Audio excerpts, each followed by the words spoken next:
Hello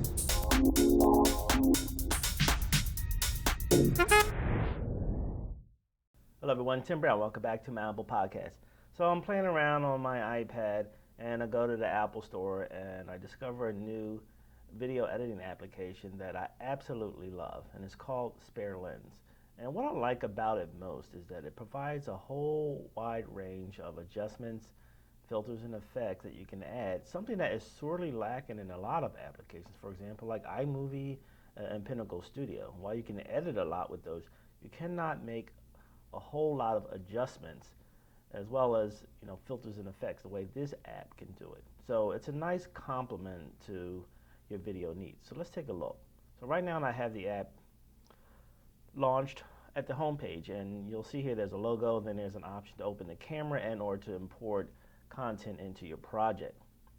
Now one thing that is nice is that you can set up a color scheme right away. So right now you can see I have a yellow background. By tapping on the icon or logo, I can change the background. Now what I'm doing here actually is setting up a color scheme for my project once I go inside the app. So for example, if I was to stick with this color here, and I'm going to go ahead and swipe down with my finger, and I'm going to resume the project that I already started. And you can see that same color now influences the entire user interface in terms of how I begin editing my project.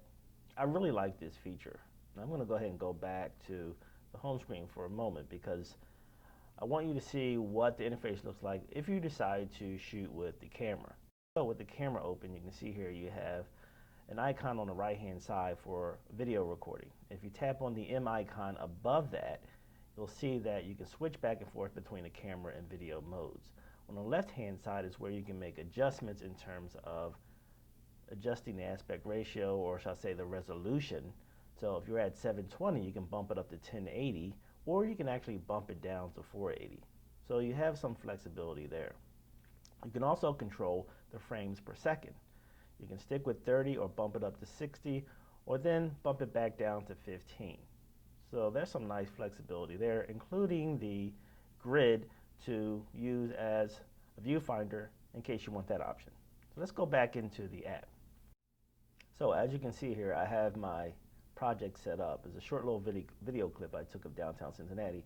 And as you can see right away that I can scroll back and forth with my finger or scrub through my content. If you ever want to split any individual clip, just press and hold on that clip, and wherever the marker is, you'll be able to split the clip right there. So you can hit split or just cancel. I'm going to cancel since I'm going to just stick with the one clip that I have. Because what I'm excited about actually are the filters and effects and adjustments that you can add to your video clip. So the first thing I'm going to start with is filters. So on the top left, I tap filters and you see I have different categories beginning with urban.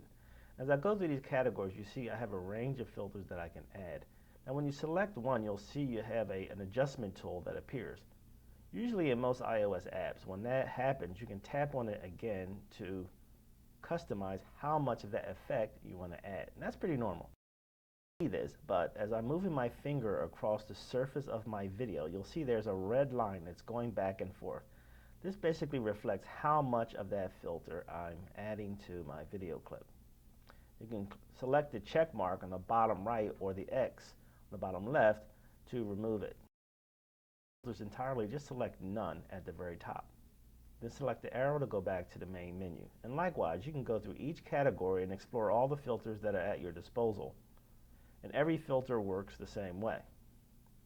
So for example, if I was to choose black and white, and then tap on it again, it's launch full screen, and then I can go through with my finger and just go across my video by swiping left to right to control the percentage of how much of that filter or effect that I want to add. It's pretty cool. Love it. Hit the arrow to go back to the main menu. Now keep in mind, if you truly want to get rid of these effects, make sure you select none before you go back. Now let's go down to adjustments. With adjustments, you equally have many controls to control the output of your video. Vibrance, hue, shadows, midtones, highlights, etc. I mean, it's amazing how much you can do with this application. See, you can control blurs. Now, blurs are really exciting when it comes to this application because they give you a range of options. First, you can start by blurring the entire clip, scrolling from left to right. So when you scroll to the right, you blur the clip, but if you scroll to the left, you actually control the sharpness of the clip. That's a great option to have. If you think that's great, look at the other options for blurring. So in this case, I'm choosing a circle where the inside image, that is, the image inside that circle is going to be blurred, or outside that circle is going to be blurred, and everything inside is going to be clear. But it depends on what direction I go with the adjustment tool. For example, if I scroll to the right, the background gets blurry, but if I scroll to the left, the background gets sharper. And this happens in reverse when you choose the next option. Here I'm taking 2 fingers now, and I'm controlling the width and size of my diameter in terms of what I'm focusing on in my clip. And after you've set your dimensions, then you can scroll to the right to control how much you want that blur to occur, or scroll left to control how much sharpness you want to occur within that diameter. Really awesome. It's just the user interface, the intuitive nature of it, that really makes this app so exciting. And you can continue to explore all of the other options, particularly the options, for example, for horizontal blurs. So here, for example, I can actually control with 2 fingers, once again, adjusting the area that I want to be blurry, that is top and bottom, keeping the middle part clear, or scrolling to the left and making the top and bottom sharper than the central areas. There's effects and adjustments, and plus you have flexibility in cropping as well. So for example, when you choose the crop tool, you'll see that there are a range of aspect ratios that are included here. And I'm just going to go through with my finger and just select all the ranges of options that you have here. Pretty remarkable, huh? And flip vertical. When you're ready to export your final clip, you just hit the menu button in the top right, and you can select Canvas. And Canvas will give you an option to control the aspect ratio, which is really nice. So, for example, what if you decide in the last minute you want to just make a great Instagram post? Well, you can choose the 1:1 aspect ratio, choose 4:3, stick with 16:9, or even go to 21:9. Really cool. Really nice to have all these options, and it just makes this app all the more better in terms of what you can do with it. Choose the menu option again, and you can then choose clips, and then you can choose this option to add additional clips and or to delete clips and or to loop the current clip.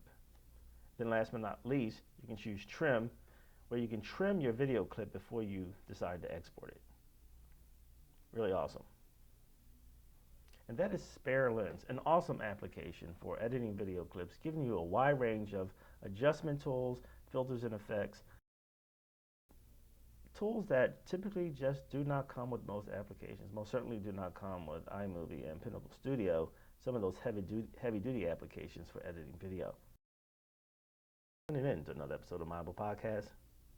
Check me out next time.